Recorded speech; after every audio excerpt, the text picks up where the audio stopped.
I'm also an animal care specialist at the Gibbons Conservation Center in Santa Clarita, California, which is where my research took place. Before I delve into my project, I actually have a question for all of you. By a quick show of hands, how many of you like monkeys?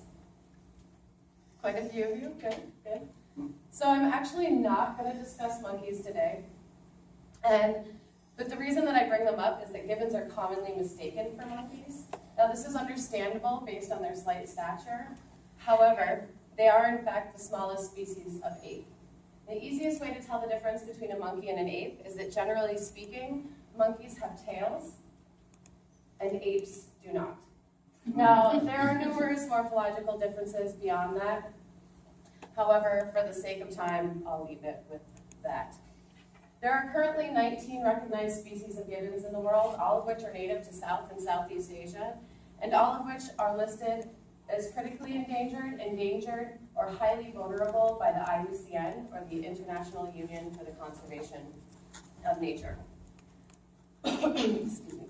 There are numerous zoos and conservation centers around the world that have successfully captive bred these animals in accordance with the species survival programs. The goal of which is to keep the genetic variation high enough within the captive population to sustain a viable species so that we can release them back into the wild. Now, in order for an individual gibbon to be considered for a release, they must meet a number of criteria listed by the IUCN.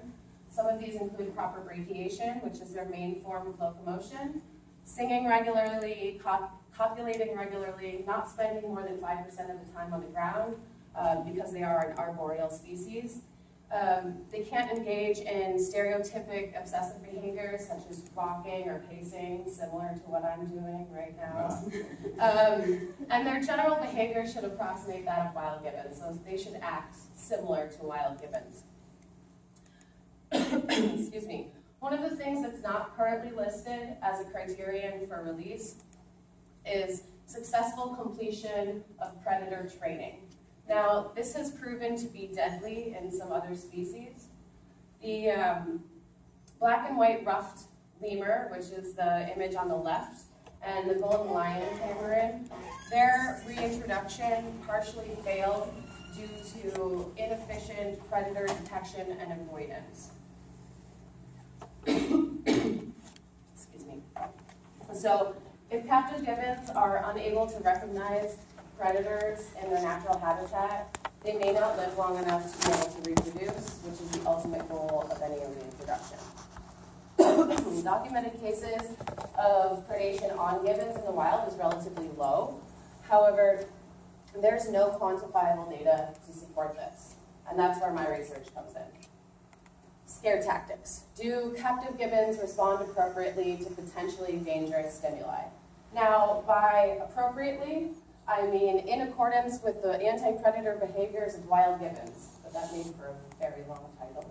So, but that's what I mean. Excuse me. And the dangerous stimuli that I'm using for this phase is a snake.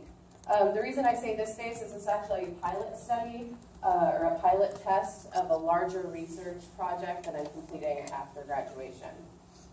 So as I mentioned earlier, data was collected at the Gibbons Conservation Center in Santa Clarita, California. These are my research subjects. There are 10 individuals here from 4 species that represent the 4 genera. Now, originally my sample size was 12. I did have to drop 2 individuals, one for unrelated medical issues and the other for time restrictions.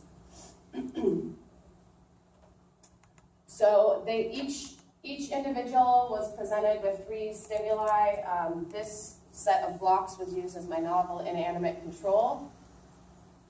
This rat on the left was used as my live control, and the snake on the right was used as my naturalistic predator. So this snake actually measures approximately 6 feet in length. I didn't actually get an exact measurement because my snake handling skills are limited. I work with primates, so. And all of the stimuli were presented in a counterbalance sequence. So 3 subjects saw the snake first, 3 saw the rat first, and 4 subjects saw the block first. I did this partially so they weren't learning at other gibbons weren't learning in order. I also tested on opposite sides of the complex and to lower stress levels of the respondents. Excuse me. So this is essentially the setup. All of the stimuli were placed inside that plexiglass box to ensure the safety of all the animals involved. You can see there that's Uman on the ground, and he is watching Doc Rossi, the rat.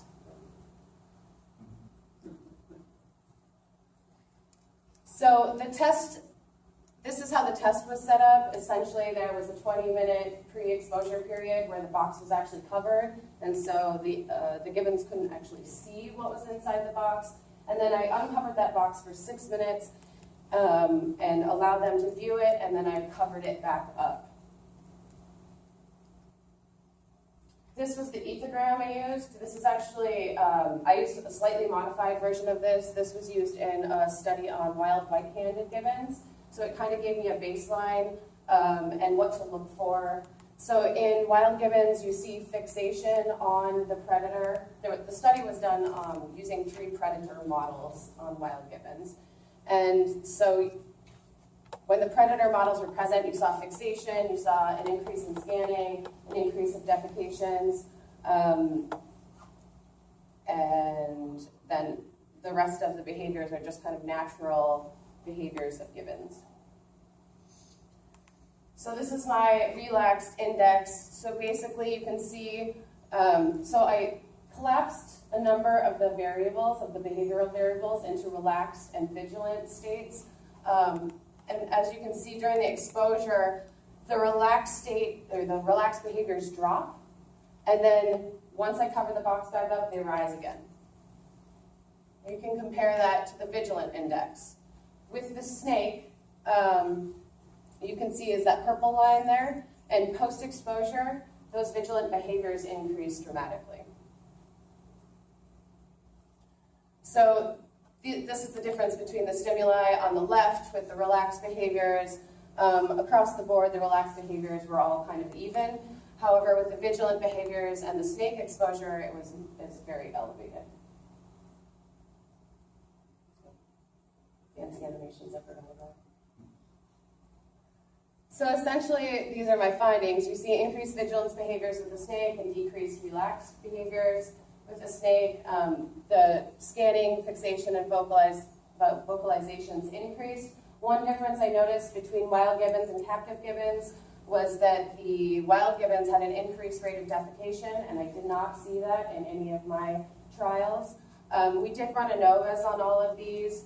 Like I said earlier, this is a pilot test, and so I plan to add at least 20 more individuals to the sample size. So I'm kind of saving those more sophisticated statistical analyses for once I have all of my samples in. But for now, the differences that we saw and the variation was statistically significant. Excuse me. So like I said, I'm going to increase my sample size, do future statistical analyses.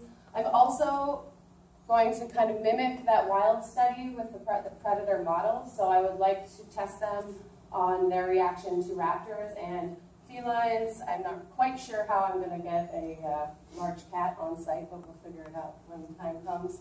I also want to do some vocal analyses, some sonographs to compare the vocalizations.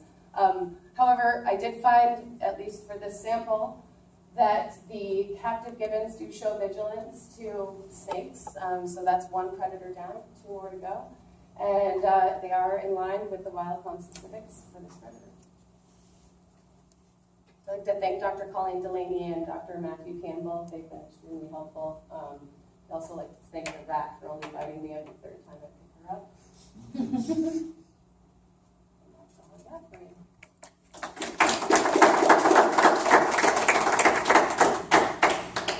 Questions? Yeah. So I'm guessing that with them being in a plexiglass box, that's primarily visual stimuli.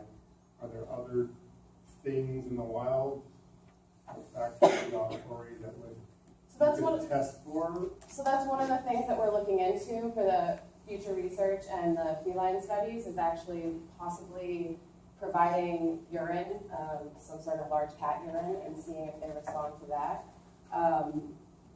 And they definitely have a sense of smell.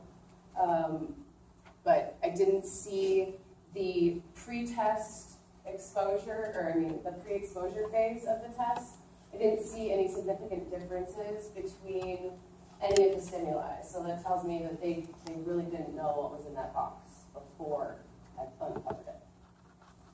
Did I answer your question? Yeah, no, that's what I mean. I was kind of assuming that those other factors would be subdued with them in the box, so that they wouldn't. I could certainly smell that snake if, Oh, okay. if it defecated in the box. Okay. So Okay. there, I mean, I had venting on three large Okay. pieces of venting on three sides of it, so they Okay. should have been able to smell anything that was in there. So when you first put the covered box down there, what's your reaction